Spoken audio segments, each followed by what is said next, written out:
All right, everybody, welcome back to another episode of the Off the Court podcast with ESPN Honolulu. As always, a huge shout out to ESPN Honolulu for giving us this really special opportunity to bring people on, athletes, coaches, trainers, to come and talk about mental health, talk about what they do, talk about nutrition recovery, all these things that happen outside of the gym that directly impact performance. So today, I'm going to let her introduce herself. We got Coach Robyn Gray. Hey everybody, I'm Coach Robyn Gray. I am the owner of the Elixir Muscle Recovery here in Dallas, Texas, as well as Gray Fit Training. I've been training for over 20 years now, and I specifically focus on youth performance and sports performance training. I have coached from any athletes all the way from Olympic athletes, high school athletes, collegiate athletes, some pro athletes as well.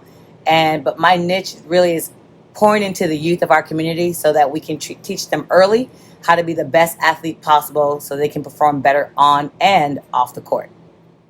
All right. So we're going to start with the easiest question, Robyn. All right. How important is recovery? That's not a real easy question.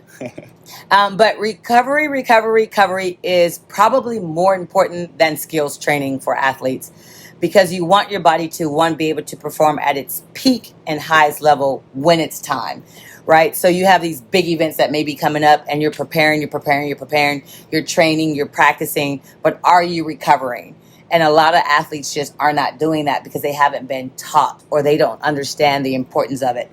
One of the persons that understands it extremely well and has great longevity in the sport is Lebron James himself. He spends over $1 million on his body every year because he understands the importance of recovery. Recovery is not only when you're resting and sleeping and using modalities, but it's also nutrition. It's how you eat and what you're intaking into your body so that your muscles can perform like they're supposed to, and so they can also grow.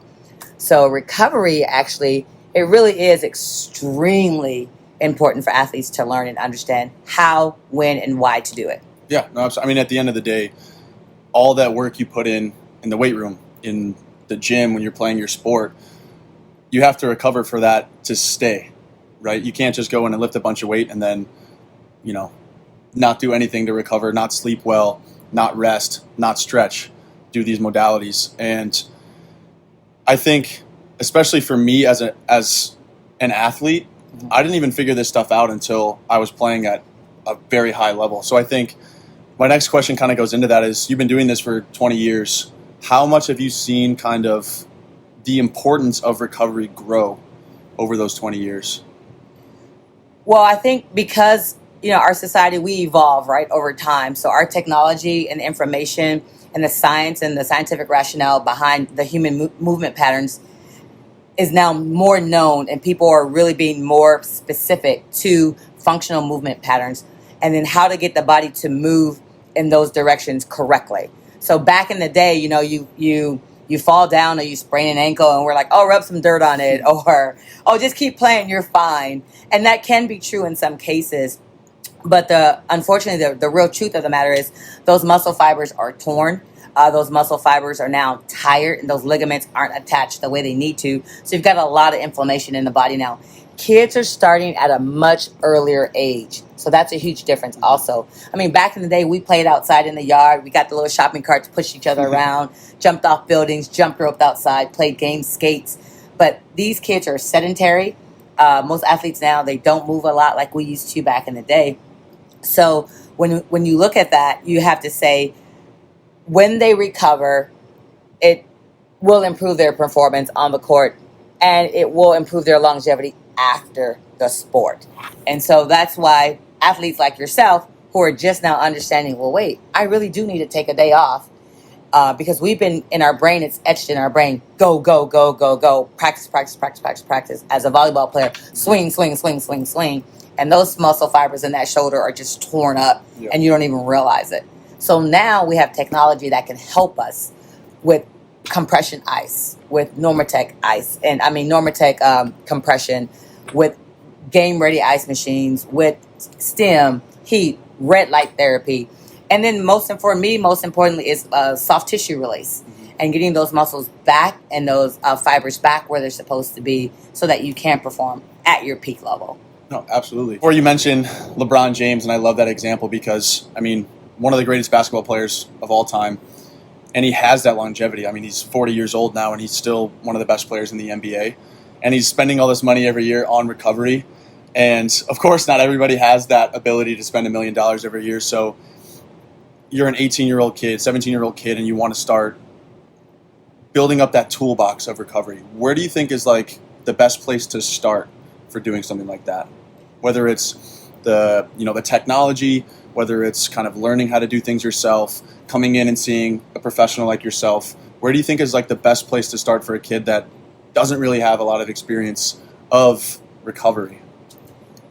One, hopefully they're surrounded with a group of coaches and trainers that can direct them in the right direction. Sometimes we do find that coaches and trainers also don't have the knowledge base and the experience on the importance of recovery. So those athletes, I mean, these are kids today of social media, right? So what I personally would do is I would look up some of my favorite athletes, and I would actually look up what they do for recovery. I would start looking at YouTube videos and saying, hey, what does muscle recovery really mean? And how do I do that? I would also start looking at getting your own equipment. Every athlete should have a foam roller, a loop band, and a lacrosse ball. Those three things, they travel extremely well, they're portable, and they're extremely important to you before and after you perform. And just start doing things like that to help you learn how to recover and take care of your body. And then find a local neighborhood, look up muscle recovery centers, look up places like Elixir Muscle Recovery. It is a franchise, so it is going to eventually be global. And start looking at, you can look at even pro sports, look at what they're doing to use for their muscle recovery, and you can kind of see what they do. But simple things like corrective exercises, that will be the first start. So if you don't have the money to buy a foam roller, which you can honestly get a foam roller at Dick's Sporting Goods for like $25. Even Target sells them. And then just Google, how do I foam roll my IT band? How do I foam roll my quads? Or, oh, my hamstrings are always super, super tight. What am I doing that they don't get loose and I don't have that elasticity in my muscles to make them fire and function like they're supposed to? And then if they want to get really creative, start making TikToks about it, Like literally, if you follow Elixir Dallas, we have a TikTok page. We've got some things on there that actually show you how to recover and how to actually do the exercises correctly and use the apparatuses correctly. Yeah, no, absolutely. And I think there's such a good piece of advice in there too, is education is a huge part of it. Like, go on YouTube, go on TikTok, go on Instagram, go and follow accounts like Elixir, go and follow a physical therapist, follow your favorite athletes. Build up that toolbox that at some point you're just going to be so in tune with your body that, you have this little ache and pain. It's like, okay, this is what I need to do that. It's not, oh, why am I having that? Like, I don't really know what to do now. Maybe I should just not use it. And it's building that toolbox of, my knee is bugging me. I'm going to go roll out, compression ice, Normatec, corrective exercise. Having that huge toolbox that anytime you have a little ache and pain, you're just so in tune with your body that you know exactly what to do. So now a little bit to the strength and conditioning side that you work on with Great Fit Training, which is her other company. What are some of the biggest mistakes that you see when, kids come in and they want to start training? Loading kids too early. That is the number one mistake I see in athletes and especially young athletes. I see a lot of former professional athletes that all of a sudden now they want to be a strength and conditioning coach, but they don't necessarily have the background and the knowledge base to actually do it the correct way. And so they just think of their professional level and how they trained or what they did in college, and then they think they can just apply that to a kid, and it's a cookie cutter. One program fits everyone, and that's just not the case at all. Really, really, really, is all about mobility and movement. So if you don't have the ankle mobility to do a squat, you should never load someone's back with a barbell to make them do squats. If they don't have the hip mobility or hip strength yet, they should not be loading at all. What they should be starting out with is the simple thing. Is with National Academy of Sports Medicine, they have 4 levels of different training. And the first thing is foundation. Like, if you don't have the foundation to do the things that the kid wants to do, you've got to teach that. So I usually start out with, especially when it's a new client, of course we're doing assessments on them, but I really like to do a whole lot of loop band work when we first get started and just movement patterns. I currently have a 12-year-old kid who's 6'4", and you look at this big kid, but he's so unorthodox in his movement pattern. He plays baseball and he plays basketball, which is great because now he's learning how to use two different functional movement patterns because they're two different sports. But he's just lethargic. He doesn't have no one has taught him how to just run, how to do a hip drive and have that kinetic chain actually line up and move like it's supposed to. So that's the biggest mistake I see, is trying to load kids too quickly. No, absolutely. And I think as an athlete, functionality is so much more important than being strong. And I remember when I was in college, we had a group of guys that were just kind of meatheads. You know, we would go in, it's like, oh, let's get the bench up, like, let's get the squat up, let's go deadlift. And it's like, yeah, of course, strength is a huge component towards that, but at the end of the day, we're athletes and we want to perform. Yes. And functionality is such a huge piece of that. And one thing I love to look at whenever I'm like trying to think of these goals, like strength goals, is I go and look at, like, not to call anybody out, but look at like the men's U.S. national team for volleyball. Look at a huge percentage of NBA players. Like, nobody's jacked like this, you know, like a bodybuilder. You need to have full mobility, full functionality, and the ability to just not get injured as much. And that's body control. That's having these good mobility patterns. And so my next question is, how much time, maybe per day or per week, should be spent on kind of like preventative prehab or functionality, mobility, things like that? Okay. So an eye opener for me this year was being able to work with Athletes Unlimited volleyball organization this year, and just watching all of these former Olympians, pro athletes, collegiate athletes who've played all globally. And you're looking at 43 different women and how they each took care of their body, and then taking ownership because it's already ingrained in them what they need to do for some of their aches and pains. So it was really good to see that before they even stepped on the court. Let's say game time starts at 7 p.m. Some of them were getting there at 4:30, 5 o'clock, just that early, so that they can do their mobility work. Some of them actually get a little bit of an exercise workout in before they actually step on the court. You hear guys like Steph Curry, he does that before he gets out. He's up shooting up shots a whole hour, like full speed, before you actually are going to perform, because we know repetition matters. But I think kids today need to spend a minimum of 30 minutes every day just doing mobility work. Things such as cat-cows, glute bridges, open books, windshield wipers, loop band, shoulder work, just nice and easy mobility patterns, just 30 minutes. It's all it takes. Yeah, no, absolutely. And I think for sure 30 minutes a day. And I think a good rule of thumb is the more actual stuff you do in the gym, because one of the craziest things, especially like working on the volleyball side, you'll have like, we had a couple girls in our clinics this week that they come and do the clinic, and then they have like a pre-tryout camp, and then they come back for a private lesson in the evening. Mm-hmm. You know, so you're coming in like 6-7 hours of volleyball in one day. It's like, you have to understand that all that work, you got to do a little bit more recovery and a little bit more mobility stuff to kind of counteract that. And I think, 30 minutes a day.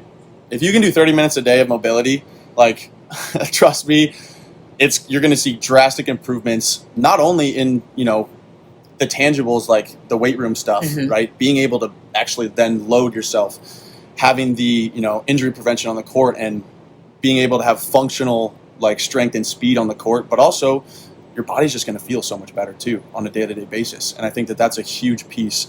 And that kind of goes into talking about a little bit more of like the mental health side now, that they're all so interconnected.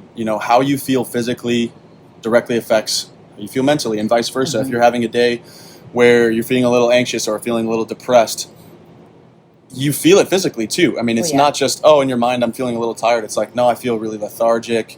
I'm tired. You get these aches and pains, right? So you have athletes in here all the time, right? And we know you super well now. You love having conversations. how important and how much do you incorporate now just talking to the athletes that you have in here? That is my number one role. With all of my trainers that work for me, I have them embody the person first before the athlete. And that is extremely important. And I strongly, strongly encourage coaches to do the same thing. Embody who the person is first, who that player is as a person first, and then an athlete. As soon as someone walks through my door for a strength and conditioning session, the first thing I ask them is, hey, how's your body feeling today? That's one of the first things that I ask them. Or, hey, what did you do today? Or did you eat? And I'm like, I didn't have this, so I have a ton of snacks here. I'm like, oh, grab a bar. Oh, I don't want it. No, grab it anyway. I could care less. What do you want? But we need this fuel for you. So for me, I'm always talking and engaging, because then sometimes that will now venture off into, hey, coach, I had this situation at school and I'm not really sure how to handle it. Now I'm able to mentor them and talk to them about life circumstances and happenances so that they know how to not let that burden or hinder their performance on the court. And then they can mentally release that while they're exercising, right? But they also need to face that. Whatever is going on in their life, they need to make sure that they face it head on. And sometimes they don't have an out, or they don't know how to handle those things, and they can go into a dark space. And so that's the last thing that we want our athletes doing, is feel that they're alone or don't have help or resources. So I always tell our athletes, make sure you take a moment to stop and pause. Just stop. When you're feeling a certain way, everyone has their own little cues and little things that they do. Some people have a little rubber band that they pop on their arm. Some people have their little lucky shorts that they wear underneath their, shorts before they play or whatever. So I tell my athletes to try to find that one thing, and then a journal. Like, write down what you're feeling that day. Even if it's just 2 minutes, just write down, hey, I am amazing. Do some positive affirmations. Oh, because I train a lot of girls. So, girls, we're always in the mirror. So, not that boys are not, but what we do is I got this from this show called Being Mary Jane. And where you take these little sticky notes and you literally write down a ton of affirmations on your mirror, and you read them almost every day. Or if someone inspired you, you write down one of their quotes and you just put it up there and you look at that. And one of my favorites is, one of my best friends told me, always be hungry, but never be starving. Because if you're starving, you'll eat anything. And I'm like, oh man. So I always, from a business standpoint, I look at that as, okay, there's great business opportunities out there, but that doesn't mean I have to take all of them. So I teach that to our kids too, for their mental health. Yeah, absolutely. And before I kind of asked you, over these 20 years that you've been training, how have you seen recovery develop? How have you seen kind of the conversation of mental health, like as an athlete, as a coach, as a mentor for a lot of these kids? Because the one thing that I always think about is, I'm only 25, like I'm still very young. And even back when I was in high school and college, like mental health, like talking about it, still a very uncomfortable topic. So how have you seen that develop over the years from your perspective, kind of as a coach? Kind of the conversation, the comfort of having those conversations. How have you seen that kind of change over the years? I think it's getting better. I think the taboo of not being able to talk about how you feel in your mental state is not vanishing, because it still does exist. So people really aren't willing to open up, because a lot of people don't feel that it's a safe space. And a lot of people don't understand or know what their resources are in their own community for free help. I think it's very important that a lot of these universities and pro teams really invest in sports psychologists, because it's super important. They need to have sports psychologists for every single team. And you also have to, not only that psychologist needs to also be able to relate to the people that they're talking to. So you have a whole lot of race relation issues going on in our world today. So you have to make sure that if you have a team full of Black African-American athletes, that you have someone that can relate to their personal experiences. If you have a team that's predominantly Caucasian, you have to make sure you have someone that can relate to their background and their experiences, because we can't always relate to what someone is feeling. Right. So I think it's evolving. It's nowhere near where it needs to be, but schools are doing a better job of taking a moment to listen to their athletes. I know UCLA women's basketball team does an amazing job with their athletes by listening to everything that they have to say. And they're one of the pioneers to me of how we can take this thing to the next level. And then I know Dawn Staley does a thing, religion We tend to leave out religion these days, and that's extremely important. She's not afraid of her faith, and to let everyone know, no, we are a God-fearing team. And so she has a daily devotion for her girls. Not only is that keeping them close to Christ and making us better productive citizens of the world, but she's also giving them an out. They may be feeling something that day, and that Bible scripture may be getting them through those mental stresses that they're having throughout the day that affects their performance on the court. No, yeah, absolutely. And I think to generalize it like a spiritual practice, and that can be anything from, like you said, church and having these things like getting closer to God and doing things like that. It could be just something as meditation, like that's a spiritual practice as well. And yes, especially for me, like we're talking about these things like journaling and meditation and breathing techniques and stuff like that. It's weird the first few times you do it. You know, it's not one of those things that you just jump right in. It's like, I'm going to start journaling and it's good, Yeah. It's like, I got to go write my feelings on a piece of paper. And it's one of those things like you just have to do it. And you'll see the value in it so fast. Like one of my favorite ways, and the way that I started journaling was super simple. Every morning I'd wake up, turn over, I had a pad of paper, and I'll just write down 2 things I'm grateful for. And the nice thing about that is after a month, and it could be simple stuff. I'm grateful I had shoes to put on my feet this morning. I'm grateful I slept in a nice bed last night. The list just keeps going and going, and you're just like, I didn't realize how much I have, how much I'm grateful for. And anytime you're feeling a little anxious, a little depressed, you go and look at that list and like, yeah, it's all right. I got a lot of stuff. I'm grateful for a lot of stuff, and it's super simple. Super simple. I'm not even really writing down my feelings at that point, but all of a sudden I have not only this way to kind of express things, put a positive spin on any, on the day, but I also have this tool that I can just go back and look at and be like, all right, I have this much stuff. I have a great family. I have good friends. I have all these things. Like, I'll be okay. Absolutely. And I think being able to have that conversation is such an important piece because, you've been coaching for a very long time. I'm just now getting into coaching, so I'm learning this slowly. But especially once you get to the college level, even some of these kids that are, like I said, playing club volleyball like 6-7 hours a day, like you're seeing coaches more than you're seeing your family at that point. Yes. Like, how do you structure your conversation with athletes that it's more of just come in and recover, come in and work out? It's you're a role model to them. How do you kind of engage that relationship of not just a coach, right? You're a role model for them, an idol for them. And like I said, like they have more time with you probably a lot of times than they do with their own family. So how do you kind of start that conversation? How do you kind of maintain that relationship? For me, it's natural because this is my calling and this is my purpose in life. And if you look on my website, you look at my why story of why I train and why I coach.